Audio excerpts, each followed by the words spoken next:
समस्त को संस्कृत दिवसर शुभकामना। संस्कृत सप्ताह आमको सप्त संकल्प करार अच्छी तो सहीटा को मुझे ओडिया रे बुझेकी कहूँ समस्ते शुणु। यस्य प्रथम संकल्प जी यस्य श्रवण मात्रेण शुद्धं भवति मानसं कर्णानंदकरं नित्यं संस्कृतं श्रूयते मया।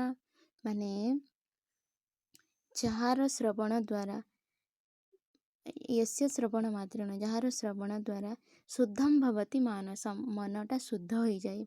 कर्णानंदकरम नित्यम आउ शुणिला मात्रे कर्ण कानटा आनंदकर हुए सबुदिन।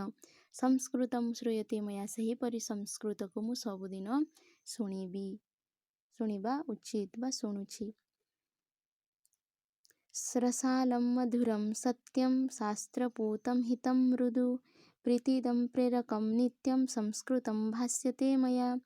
रसालं मधुरम जो कि रसयुक्त मधुरयुक्त सत्य जो रही शास्त्रपूतम शास्त्र निष्ठ जो भाषा हितम मृदु जहाँ द्वारा जो भाषा को मु कहवा द्वारा मोर हित हुई मृदु माने निजको बहुत खुशी लगे।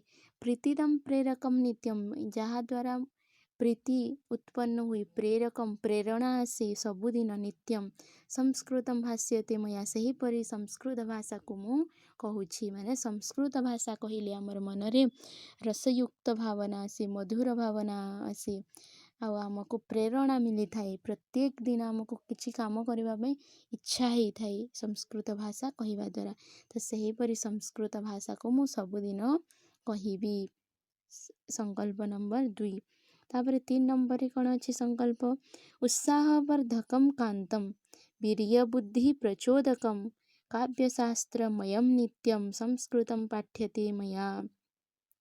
उत्साहवर्धकम जो संस्कृत भाषा पढ़िले उत्साह आसी थाए आमको है इंटरेस्ट आसी थाए। वीर्य बुद्धि प्रचोदकम आमर शक्ति आसी थाए बुद्धि आसी थाए आमको मिली थाए संस्कृत पढ़िबा द्वारा। आउ सबू शास्त्र रे कौन अच्छी संस्कृत ही रही जिते भी आमर भारत रे आमर शास्त्र माने अच्छी सबू शास्त्र मूल भाषा है संस्कृतम। काव्यशास्त्रमयम नित्यम संस्कृतं पठ्यते मया मो सबुदिन संस्कृत पढ़िबा द्वारा मोर कौन हुए उत्साहवर्धन हुए वीर्य बुद्धि हुए बुद्धिर प्रचोदकम ही थाए बुद्धि आसी थाए। तो से आमको संस्कृत पढ़िबा दरकार। सरलम मानकम शुद्धम गुणालंकृतिभूषितम सौहार्दजनकम नित्यम संस्कृतं लिख्यते मया। सरल भाषा होची संस्कृत भाषा शुद्ध भाषा है संस्कृत भाषा गुणालंकृतिभूषितम गुणयुक्त अलंकार रे भूषित होइथिबार सुंदर संस्कृत भाषा सौहार्दजनकम नित्यम जहाँ द्वारा हमको जो संस्कृत भाषा लिखिबा द्वारा आमको कौन हुए आनंद मिली थाए।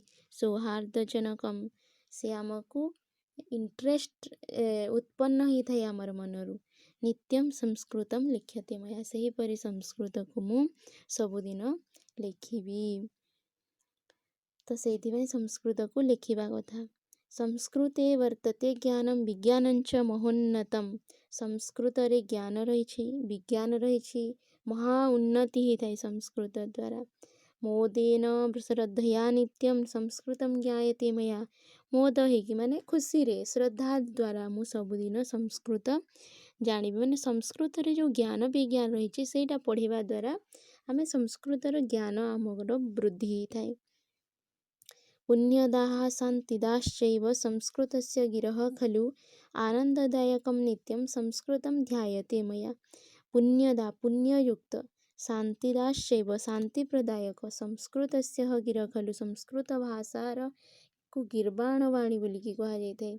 आनंददायकम नित्यम संस्कृत भाषा आनंद दे थाए सबुदिन। तो सेहीपरि संस्कृत को मु सबुदिन ध्यान करिबी। ध्यान सेहीपरि संस्कृत को ध्यान करिबा उचित। सदाचार प्रदम पूतम धर्म संस्कृति बोधकम लोकोत्कर्षकरं नित्यं संस्कृतं धार्यते मया सदाचारप्रदं पुतं ଯିଏ ଆମକୁ ସଦାଚରଣ ପ୍ରଦାନ କରିଥାଏ। ଧର୍ମ ସଂସ୍କୃତି ବୋଧକ ଆମର ଧର୍ମ ବିଷୟରେ ଯେଉଁ ଜ୍ଞାନ ଦେଇଥାଏ, ଆମର ସଂସ୍କୃତି ବିଷୟରେ ଯିଏ ବୋଧନ କରିଥାଏ, ଆମକୁ ଜ୍ଞାନ ଦେଇଥାଏ। ଯେଉଁ ସଂସ୍କୃତ ଭାଷାରେ ଆମର ଧର୍ମ ସଂସ୍କୃତି ବିଷୟରେ ଅଛି, ସେହି ସଂସ୍କୃତ ଭାଷାକୁ ଆମେ ଯଦି ଜାଣିବା ତାହେଲେ ଆମର କ'ଣ ହେବ? ସଦାଚାର ସଦ୍ ଆଚାର ଯୁକ୍ତ ଗୁଣ ଆମର ବୃଦ୍ଧି ହେବ। ଲୋକୋତ୍କର୍ଷକରମ୍ ନିତ୍ୟମ୍, ଆଉ ସେହି ଆମର ଯେଉଁ ସଂସ୍କୃତି ଧର୍ମ ରହିଛି ସେଇଥିରେ ଲୋକଙ୍କୁ ଆମେ ଉତ୍କର୍ଷ କରିବା।